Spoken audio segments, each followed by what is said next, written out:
stories of my first time working here beginning in 1974 through early 1977. There were no computers in the hospital at that time. Everything was handwritten and then typed onto the forms. There was a large addressograph machine in the office that you would type out a card with patient information. The whole building shook when we used this machine. During this time, admissions was responsible for providing admissions, dismissals, and bursts to the radio station and the newspaper. The radio station would call every day, and I would give the hospital report, sometimes taped, but a lot of times live on the radio. Very different from today with HIPAA and all the other rules. Children weren't allowed upstairs in the hospital. During the summer then, we did have candy strippers that helped out in our office. They were so much fun, eager to help out, and curious about the hospital. Many good people have come and gone through these doors. Lots of long-lasting friendships and memories. I left work in 1977 to be home with my daughters, coming back to work in 2000. Sarah Lee Master, Case Management. I was born here in 1964.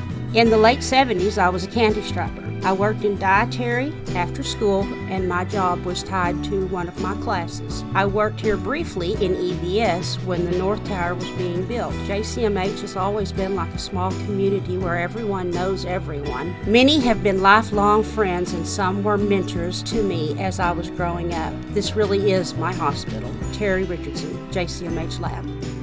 I was delivered by Dr. Malcolm Mollison in 1977 at Jackson County Memorial Hospital. I had my first surgery here. They did a buy one get one that day, I guess, because my brother and I both got our tonsils out on the same day. I grew up a block away, so I would play at the hospital and eat in the cafeteria and the snack bar. I was a candy striper in the 80s. My friends and I would deliver newspapers and flowers to the patients. My favorite memory of JCMH is when the old ER, we would bring our candy on Halloween to have it x-rayed to make sure it was safe to eat. I am Melissa Hands, the Director of Volunteers.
JCMH holds a variety of memories for so many people in this community.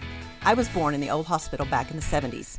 I have so many memories of coming to JCMH as a child. One memory was having to sit on the old steps, which are still located in the brew, while my parents were up visiting their friends. Back in those days, kids were not allowed up the stairs. Dr. Mollison was a big part of JCMH and was our family physician and also a very dear friend. All these years later, JCMH has grown into a beautiful hospital where I now work as an occupational therapist and my husband, Jeff Duncan, is one of the orthopedic surgeons. We have been fortunate to be a part of the JCMH family for over 12 years. Our community is so blessed to have the hospital that we do. Happy 75th JCMH. I am Kelly Radabush Duncan, occupational therapist.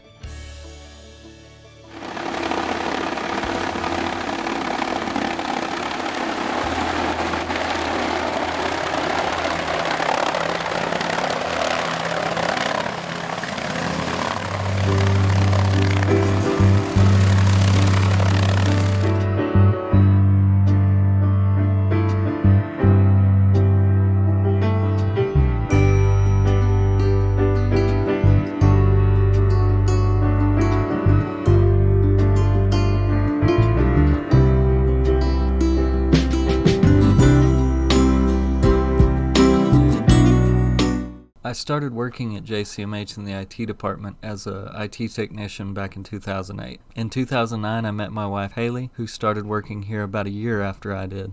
In January of 2019, we welcomed our daughter Eleonora, who was delivered here at JCMH. Our little family's history has JCMH at the center of it. It's a great place to work and a great place to receive care as a patient. We have the most caring and compassionate staff here, both as a workplace and for patient care. I'm Eric Babb, Information Technology.